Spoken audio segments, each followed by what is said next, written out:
안녕하세요. 김동선 목사입니다. 오늘의 공동체 성경 읽기 본문은 예레미야 38장에서 40장입니다. 38장 1절에서 13절에 의하면 예레미야는 자신의 예언 때문에 구덩이에 갇힙니다. 갈대아인, 즉 바벨론에 항복하는 것이 하나님의 뜻이라고 예언했기 때문에 그렇습니다. 시드기야 왕과 신하들은 애굽에게 도움을 얻거나 애굽의 속국이 되고자 했습니다. 당연히 예레미야는 정치적으로 매국노 취급을 당하며 핍박을 받았을 것입니다. 이에 진흙창이었던 우물에 갇히고 말았습니다. 물과 빵이 없어 죽을 즈음에 구스인 에벤멜렉이 왕에게 청하여 예레미야를 구하게 됩니다.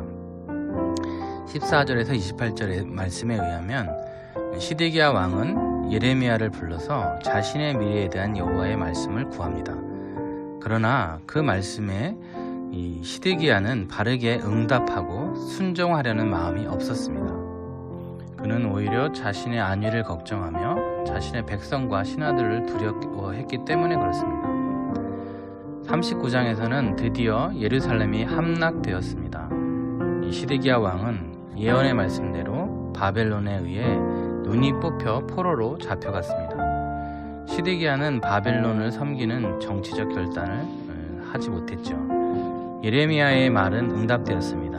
느부갓네살 왕은 예레미야의 존재를 알았고 그를 석방하고 보호했습니다. 그들은 비록 여호와를 섬기지는 않았지만 여호와를 두려워하며 또 정치적으로 예레미야를 이용하기 위해 그를 살려두었습니다.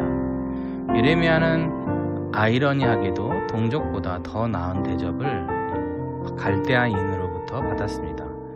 또한 그를 도왔던 구스인 에벤멜렉도 죽임을 당하지 않고 여호와를 신뢰하고 예레미야를 도왔던 보상을 하나님께로부터 받았습니다. 40장부터는 예루살렘이 함락된 후 혼란 상황이 전개되는 모습을 보게 됩니다. 바벨론 사령관 느부사라단은 유다 총독으로 그다랴를 세웠습니다. 남은 백성들은 그다랴를 중심으로 공동체를 형성합니다. 일부 유다 백성들은 계속해서 저항을 하였습니다. 왕의 종친 이스마엘을 중심으로 드디어 반역을 하게 되었습니다. 그리하여서 바벨론이 임명한 총독 그다랴를 암살하는 데 성공했습니다. 그러나 요하난 등 그다랴의 추종 세력에 의해서 다시 쫓겨나고 암몬으로 도망치고 말았습니다. 요하난 등 잔존 세력은 이제 바벨론의 보복을 피해서 모든 백성들을 데리고 이집트로 망명을 하게 됩니다.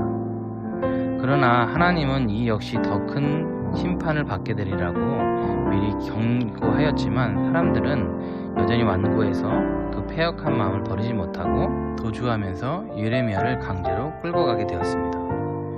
예레미야는 자신의 예언의 말씀으로 고생을 했습니다. 동족들에게 핍박을 받았습니다. 하나님께도 항변했습니다. 그의 노년은 쓸쓸하고 억울했습니다. 그는 바벨론으로 만약에 투항했으면 어쩌면 편하게 지낼 수 있었을 것입니다. 그리고 바벨론으로 그가 가게 된다면 이 하나님께서 포로된 백성들에게 주신 복을 얻을 수 있었을 것입니다. 그럼에도 불구하고 그는 자신의 땅 유다의 남은 백성들과 함께 이 자신의 운명을 같이 했습니다. 그는 남은 유다 백성들과 함께 이집트로 내려갔습니다. 그리고 그곳에서 노년을 맞이하게 됩니다. 그는 40여 년간 하나님의 말씀을 대언했지만 백성들은 전혀 변하지 않았습니다. 그럼에도 불구하고 그는 죽을 때까지 신실한 하나님의 선지자로 살았습니다. 하나님이 여전히 신실하셨기 때문에 그렇습니다. 그는 신실하지 못한 백성들 가운데 거하며 그들에게 하나님의 말씀을 끝까지 전하다가 사라졌습니다. 하나님의 신실함을 끝까지 보여주었습니다. 그리고 패역한 백성 중에 하나라도 하나님께로 돌아오기를 바라는 마음으로 살았습니다. 우리도 마찬가지입니다. 삶의 열매가 보이지 않더라도 신실한 하나님의 사람이 될 수 있습니다. 사람을 보지 말고 하나님을 바라보시기 바랍니다.